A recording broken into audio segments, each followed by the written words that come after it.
दोस्तों नमस्कार, मैं आपका दोस्त अजय शर्मा। और काफ़ी दिनों से फेसबुक पे मेरी बहुत सारी पोस्ट आप देख रहे होंगे।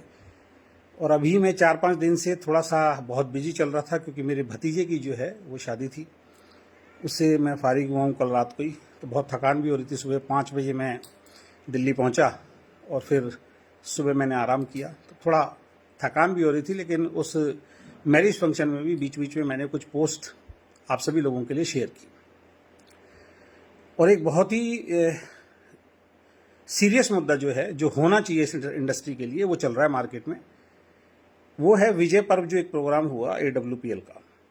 और उसमें उनके जो CMD हैं मिस्टर संजीव कुमार जी, वो स्टेज पे आए। 2.5 लाख लोग सामने बैठे हुए थे, आपको मालूम है। उन्होंने एक वीडियो बनाया है और उनकी वो लाइव जो है रिकॉर्डिंग है वहाँ पे। और उसको डिफेम करने के लिए भी उनकी बहुत बड़ी लॉबी जो है वो मार्केट में आ चुकी है। उनको गाइड किया गया है कि ये हमसे गलत शब्द निकल गए हैं, लेकिन इसको डिफेम कैसे करना है, उसकी भी एक प्लानिंग के तहत उनके सभी लीडरों को सोशल मीडिया पे काम करने के लिए लगा दिया गया है। आपको मालूम है, आपने वो वीडियो देखी होगी, नहीं तो मैंने वो वीडियो पोस्ट की हुई है, आप देखिए। देखिए, मैं AWPL के खिलाफ नहीं हूँ। अगर मैं बात करूं तो आप देखिएगा, 12 करोड़ रुपए का जब चेक अनाउंस किया गया महिपाल जी का, मैं कमेंट बॉक्स में डाल दूंगा, आप देख लीजिएगा। तो मैंने उस वक्त महिपाल जी की पोस्ट पे जाके, जो उन्होंने शिव कुमार जी की शेयर कर रखी है, मैंने उनको कॉन्ग्रेचुलेट किया कि सर, आपने बहुत अच्छा काम किया और आपने एक हिस्ट्री क्रिएट की है कि 12 करोड़ रुपए का चेक, सिंगल चेक आपने लिया। वो बात अलग है कि वो रैंक का चेक है, वो एक्चुअल में जो प्लान के तहत जो आता है उससे अलग हटके जो रैंक का चेक दिया जाता है, जहां पे नो डाउट बल्क बाइंग बहुत ज्यादा होती है, उसको लेके उसके थ्रू आया। उसके बाद इनके एक लीडर हैं अमित दुबे जी, जो उन्होंने मेरे से फेसबुक पे चैट करना और अपना पोस्ट शेयर करना शुरू किया। अगर मैं कुछ नहीं हूं तो ऐसा तो नहीं है कि अमित दुबे किसी को भी जाके गुड मॉर्निंग सर और किसी को भी जाके हेलो सर, होली दिवाली की विशेष भेजना शुरू कर देगा। मेरे अंदर कोई क्वालिटी होगी, या मुझे वो हो सकता है अपने साथ जोड़ना चाहते हों, है ना, इस उद्देश्य से उन्होंने मेरे से चैट करना शुरू किया होगा। उसका भी स्क्रीनशॉट मैं डाल दूंगा। मैंने उनके साथ कभी भी पहले से चैट नहीं की। महिपाल जी ने भी मेरी एक पोस्ट को लाइक किया था बहुत पहले, तो मैंने फिर उनको कॉन्ग्रेचुलेट किया। और अमित दुबे को भी मैंने व्हाट्सएप पे कॉन्ग्रेचुलेट किया, जिसका स्क्रीनशॉट मैं कमेंट बॉक्स में डाल दूंगा, आप जाके देख लेना। तो यदि मैं AWPL के खिलाफ होता या AWPL के लिए अगर गलत बातें मुझे बोलनी होती, तो इन दो लोगों को मैं कॉन्ग्रेचुलेट तो बिल्कुल नहीं करता। लेकिन उसके 3-4 दिन बाद ही ये विजय पर्व हुआ, और वहां पे संजीव जी ने जो पूरी डायरेक्ट सेलिंग को लेके जो शब्द बोले, चिल्लर छाप लोग, सड़क छाप लोग, सभी डायरेक्ट सेलिंग कंपनियां जो हैं ये चिल्लर छाप हैं, सड़क छाप हैं, इनके पिछवाड़े पे लात मार के भगाओ, इस तरीके के शब्द एक CMD ने बोला, जहां 2.5 लाख लोग बैठे हैं, जो 12 करोड़ का चेक स्टेज से लोगों को दे रहा है। कितनी बड़ा अचीवमेंट वाला शो है, प्रोग्राम है, और वहां पे इस तरीके के शब्द। इन कुत्तों की वजह से ये इंडस्ट्री जो है वो खराब हुई है। कहीं भी उन्होंने 1% भी ये नहीं बोला कि मैं ऐसी कंपनियों के खिलाफ बात कर रहा हूं या बोल रहा हूं ये शब्द जो गलत है। ये उनके सोचे समझे शब्द हैं, और उन्होंने सोचे समझे शब्दों को का उपयोग करके स्टेज से बोल दिया। अब जायज सी बात है कि लोग इस पे प्रतिक्रिया तो करेंगे, तो उसके लिए एक पूरी टीम की कहीं ना कहीं एक ग्रुप मैसेज किया गया होगा, लोगों को बोला गया होगा कि अब आपको डिफेम, इस चीज को डिफेम करने के लिए, क्योंकि मुझसे बहुत बड़े गलत शब्द निकल गए हैं, लोगों ने जब इनको बोला होगा, इनके साथियों ने बोला होगा, क्योंकि हर बार ये ऐसे ही करते हैं, हर बार आते हैं ये इसी तरीके के अपशब्द जो है बोलते हैं। बहुत बार इन्होंने बोला है कि जितने भी डायरेक्ट सेलिंग थी वो AWPL से पहले जो हैं वो कचरा बेचा करती थी प्रोडक्ट के नाम पे, है ना। ये कैसे कह सकते हैं कि कचरा बेचा करती थी? तो उसको डिफेम करने के लिए इन्होंने एक टेक्निक चली, और वो टेक्निक क्या थी कि अब इसके खिलाफ लोग बोलेंगे, तो पहले से अपनी आर्मी को तैयार कर लिया, और एक ही मैसेज सब लोग डाल रहे हैं। और वो मैसेज क्या है? संजीव सर के शब्दों से उन्हीं लोगों को मिर्ची लगेगी जो गलत काम कर रहे हैं। अब ऐसे में क्या हुआ? ऐसे में जो बोलना भी चाह रहा था बेचारा वो डर गया, क्योंकि डर बहुत लगता है, लोग अपनी फेस वैल्यू बचाने के लिए काम करते हैं। अगर कोई कंपनी ऑनर बोलना चाहता होगा, वो डर गया, है ना, कि यार अगर ऐसा हुआ तो यार ये तो मेरी ऊपर उल्टा आ जाएगा। और लीडर भी डरने शुरू हो गए, जैसे मैंने डाला, खुल के डाला, नाम लेके डाला, तो क्या हुआ? अब इनके जितने भी आर्मी पोस्ट में कमेंट देखिए, सिर्फ AWPL वाले लोग आ रहे हैं, और वो यही कह रहे हैं कि सबसे अहम मिर्ची अजय शर्मा जी को लग रही है, कि अजय शर्मा जी कोई ये लग रहा है कि इनके बारे में बात बोली क्योंकि अजय शर्मा की कंपनी गलत है। भाई साहब, मेरी कंपनी जो है ना, आपकी कंपनी के आगे अभी राई के दाने जितनी भी बड़ी नहीं है, समझ रहे हो ना। तो मुझे तो कोई फर्क नहीं पड़ता, मैं ना कोई गलत काम कर रहा हूं। तो ये तो आपकी सोच हो गई कि मैं इतना बड़ा हूं आपके सामने कि मुझे फर्क पड़ना चाहिए, बाकी इंडस्ट्री में किसी को फर्क नहीं पड़ा। तो ये पता है क्या है, ये एक आर्मी सेट की गई है, एक माइंड गेम है कि पहले स्टेज पे आओ और सभी कंपनियों के बारे में उल्टा सीधा बोल दो, सभी को चिल्लर छाप बोल दो, सभी को पिछवाड़े पे लात मारने वाला बोल दो, सभी को कुत्ता बोल दो, ठीक है। और उसके बाद बोलो कि हमने उन कंपनियों को बोला था जबकि स्टेज पे नहीं बोला गया। और अगर कोई सामने आता है तो उसको एक ही बात, एक ही पोस्ट करना शुरू कर दो सभी लोग लाइन लगा के कि भाई सीधी सी बात है, मिर्ची उसी को लगेगी जो गलत होगा। ये पता किस तरीके से है, आप और हम जब बचपन में एक ग्राउंड के अंदर या बाहर सड़क पे ना एक मदारी खेल दिखा रहा होता है, तो वो क्या करता है, टोकरे में या एक कपड़े में ना अपने बच्चे को लिटा देता है और वो कहता है देखो मेरा बच्चा ना अभी हवा में उड़ेगा या गायब होगा, आपने देखा होगा। सब लोग उसके आस पड़ोस में ना घेरा बना के खड़े हो जाते हैं, बच्चे, बूढ़े, जवान, लेडीज सब देखते हैं, आपने देखा होगा, मैंने तो बचपन में देखा है। और फिर वो बात करते करते एकदम डंडा हिलाता है और कहता है जितने भी लोग यहां खड़े हैं सबसे मैं एक रिक्वेस्ट करता हूं, एक कदम भी अगर आपने पीछे बढ़ाया या आगे बढ़ाया, अपनी जगह से जरा से भी हिले तो मेरा बच्चा मर जाएगा। ये मेरा बच्चा मर जाएगा अगर आपने अपना पैर पीछे किया। और इसका असर पता कितना गहरा होता है, एक मदारी जो सड़क पे खेल दिखा रहा है, उस मदारी की इस बात का पढ़े लिखे लोगों पे, महिलाओं पे, बच्चों पे इतना असर पड़ता है। हमने उस वक्त देखा है ये कि आदमी टस से मस नहीं होता, आदमी वहीं खड़ा रहता है, जबकि ऐसा कुछ होता नहीं है।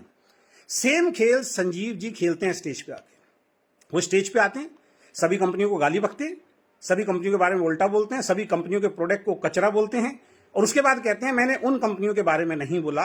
और उसके बाद वो अपनी आर्मी से पोस्ट डलवाते हैं सभी की उसके ऊपर कि भाई अब ये बात फैलाना शुरू कर दो कि मिर्ची तो उसी को लगेगी इस वीडियो से जो गलत होगा। अब इससे क्या हो रहा है, जैसे वो लोग एक कदम आगे और पीछे नहीं बढ़ाते ना, ऐसे ही डायरेक्ट सेलिंग के जितने भी ऑनर हैं और डायरेक्ट सेलिंग के जितने भी लीडर हैं वो डर गए। अब उनको ऐसा लगता है कि भाई अगर मैं बोलूंगा तो फिर मेरे को ही गलत, मैं ही गलत साबित हो जाऊंगा। तो ये माइंड गेम है और इस माइंड गेम में लोग फंसते हैं, ठीक है। सवालों के जवाब तो सर आपको देने पड़ेंगे।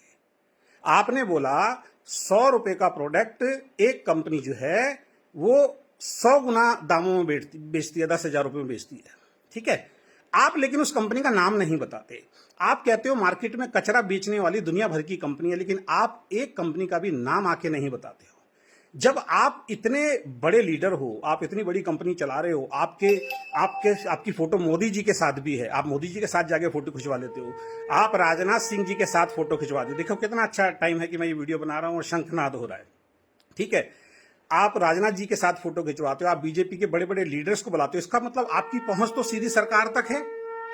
तो आपकी पहुंच अगर सरकार तक है तो सर एक बात बताइए ना, तो आपको तो उन कंपनियों के नाम लिख के सभी सरकार को भेज देनी चाहिए, इंक्वायरी बैठा देनी चाहिए। और आप अगर इतने बड़े लीडर हैं, आप इंडस्ट्री को बचाने की बात करते हैं, तो मेरे सिंपल एक सवाल का जवाब दीजिएगा। और वो सवाल ये है कि जब आपको उन चोर कंपनियों के बारे में मालूम है तो आप स्टेज से खुल के उनका नाम क्यों नहीं लेते? इसका मतलब क्या, आप माइंड गेम खेलते हो उस मदारी की तरह। अगर तुमने पैर आगे पीछे किया तो मेरा बेटा मर जाएगा।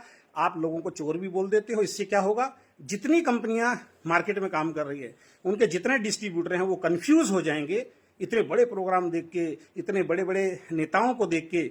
और हो भी रहा है, अभी इन कंपनी के मालिकों को पता नहीं लग रहा है, लीडर्स को पता नहीं लग रहा, मालिकों का कुछ नहीं जाना। ये ध्यान रखना, जितने भी डायरेक्ट सेलर अलग अलग कंपनियों के मेरे इस वीडियो को देख रहे हैं, मालिकों का कुछ नहीं जाना। उन्होंने इतना पैसा कमा लिया है, उनकी 7 पुश्ते बैठ के खाएंगी जितनी भी टॉप 10 कंपनी है। जाता किसका है? आप जैसे लीडर का, जो ग्राउंड पे मेहनत करते हैं, क्योंकि आपकी लीडरशिप नीचे से तोड़ी जाती है, आपकी लीडरशिप नीचे से खींची जाती है इस तरीके के झूठ परोस के। बर्बाद आपका घर होना है। मैंने बहुत सारे लोगों को देखा है, भाई साहब कंपनी का झंडा उठा के चल रहे थे, मर्सिडीज तक ले ली, 1-1 करोड़ के बंगले ले लिए। ऐसे लोगों की वजह से मिसगाइड होकर उनकी पूरी टीम उस कंपनी में चली गई और उसके बाद बिजनेस धड़ाम से गिर गया। आज उनकी मर्सिडीज बिक गई हैं, आज उनको मजबूरन खुद को बेच के दूसरी कंपनी के अंदर काम करना पड़ रहा है सर, अपनी पूरी टीम के साथ। तो ये एक माइंड गेम है, इसको आप समझिए। मैं तो संजीव जी से एक बात कहना चाहता हूं, अगर ये वीडियो वहां तक पहुंचे, क्योंकि बहुत बड़े आदमी है ना भाई वो तो जल्दी से तो वीडियो उनके पास नहीं पहुंचेगा, कि सर अगर आप सच्चे हैं यदि आप इस इंडस्ट्री को वाकई बचाना चाहते हैं तो पहली बात, हर कंपनी का नाम आप क्यों लेते हैं कि सब कचरा बेच रहे हैं? आप कैसे कह सकते हैं सब कचरा बेच रहे हैं? अभी तो मैं डिटेल में बात करूंगा क्योंकि ये मेरा अधिकार है, क्योंकि मैं भी एक कंपनी चला रहा हूं, ठीक है, और मैं भी एक डिस्ट्रीब्यूटर हूं। मुझे ऐसा लगा कि आपने हमें गाली बकी है, बाकी किसी को लगता है या नहीं लगता, लेकिन मुझे ऐसा लगा वो कहीं ना कहीं गाली मुझे भी दी गई है, मेरे तमाम डिस्ट्रीब्यूटर्स को वो गाली दी गई है। तो जवाब तो आपको देना पड़ेगा। तो आप नाम क्यों नहीं लेते? तो संजीव जी, यदि आप सच्चे हैं, यदि आप वाकई इस इंडस्ट्री को बचाना चाहते हैं, तो ये आपका सबसे बड़ा कर्तव्य बनता है। उन सभी कंपनियों के स्टेज पे नाम लीजिए, और खासकर उस कंपनी का नाम लीजिए अगर आपके अंदर हिम्मत है जो 100 रुपए का कपड़ा 10,000 रुपए के अंदर बेचती है, जो आपने स्टेज से बोला है। आपको अगर पता है, फिर आप नाम नहीं बता रहे हैं, तो आप लोगों को धोखा दे रहे हैं, या फिर आप उस कंपनी से डरते हैं। मैं किस कंपनी की बात कर रहा हूं ये आपको मालूम है, मैं किस कंपनी की बात कर रहा हूं ये आपको मालूम है। उससे आपको जेलसी है, उससे आप डरे हुए हैं, है ना, उस कंपनी को आप खत्म करना चाहते हैं। ये आपकी ईगो है, आपका अहंकार है। उन्होंने इतना बड़ा प्रोग्राम किया तो मैं उससे बड़ा करके दिखाऊंगा, जिसमें भले ही 2.5 लाख लोग 11 घंटे तक गर्मी में थके रहें, उनको खाना ना मिले। आपने खुद ही बोला लोगों को खाना नहीं मिला, मैं उसकी माफी चाहता हूं। ऊपर पंखे खराब नहीं चले, मैं उसके लिए माफी चाहता हूं। कूलर नहीं चले, मैं उनके लिए माफी चाहता हूं। सबसे 750 रुपए लिए, और आपने वहां पे एक नकूना लगा के भेज दिया कि 3 महीने तक लगातार पे आउट बनाओगे, जिसका पे आउट बनेगा उसको 250 दूंगा। 2.5 लाख लोगों में से 10,000 का भी पे आउट नहीं बनता, ये आपको भी मालूम है। और वो जो 250 रुपए आप देंगे, 19,000 रुपए की ज्वाइनिंग जब वो दूसरी साइड में लाएगा, एक साइड में लगी होगी, तब जाके उसको 250 रुपए देंगे। यानी आप तो फिर भी प्रॉफिट में हैं, आपको तो फिर भी बहुत बड़ा धंधा मिलना है। मैं तो तब मानता जब आप इस बात को एक्सेप्ट कर रहे हैं कि खाना नहीं मिला, पंखे नहीं चले, कूलर नहीं चले, उस इवेंट मैनेजमेंट का पैसा नहीं दोगे, ये तो गारंटी है आप, क्योंकि उसने आपकी व्यवस्था खराब कर दी। मैं तो आपको तब मानता जब आप वहां खड़े होकर ये अनाउंस करते, जितने लोग बैठे हैं सबके 750 रुपये संजीव वापस करेगा, तब मैं मानता कि संजीव कुमार कुछ चीज है। तो सर एक ही मैसेज है आज की वीडियो के अंदर, बाकी तो और सवाल मैं करूंगा। यदि आप सच्चे हैं, यदि वाकई इस इंडस्ट्री को आप बचाना चाहते हैं, तो आपको उन कंपनी का नाम लेना पड़ेगा, और खासकर उस कंपनी का नाम लीजिए जो बार बार आप लोगों को गुमराह करके चले जाते हैं, जो 100 रुपए का कपड़ा लेके 10,000 रुपए का बेच रही है। अगर वाकई आप सही हैं तो आप उसका नाम लेंगे। बहुत बहुत धन्यवाद, थैंक यू सो मच।